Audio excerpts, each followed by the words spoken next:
ताज्या बातम्या पाहण्यासाठी धन्यवाद न्यूज चॅनलला सबस्क्राइब करा आणि बेल आयकॉनवर प्रेस करा। उद्धव ठाकरेंनी मराठी माणसाला साथ घातली आहे एकत्र येण्यासंदर्भात। राजकीय पोरं पळवण्याची टोळी सक्रिय अरे जे आपली पोरं सांभाळू शकत नाही ते मुंबई काय सांभाळणार, राज्य काय सांभाळणार। मराठी माणसाला सोबत येण्यासंदर्भात देखील साथ घातलेली आहे उद्धव ठाकरेंनी, कसं पाहता? मराठी माणूस आता आठवला।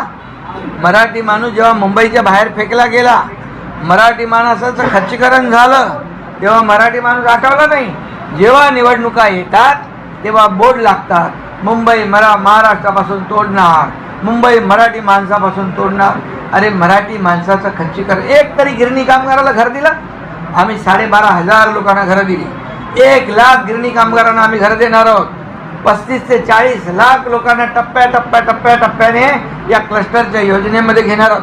हा योजना तुमच्याकडे, इतके वर्ष तुम्ही काम केलं, इतके वर्ष सत्ता गाजवली, काय केलं मुंबईकरांसाठी?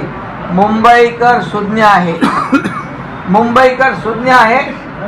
या निवडणुकीमध्ये त्याला विकास पाहिजे।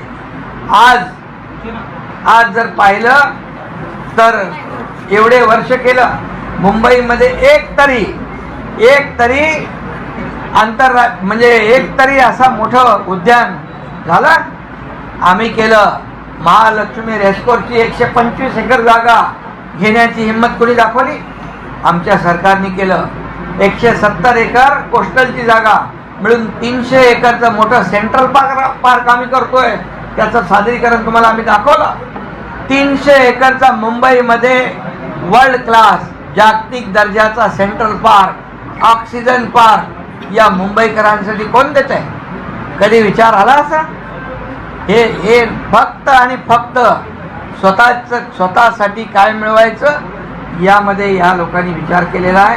आणि म्हणून ही जी काही एकत्र येण्याची जी काही हे एकत्र जे आलेले आहेत ते फक्त स्वार्थापोटी आणि स्वतःच्या खुर्चीपोटी आले।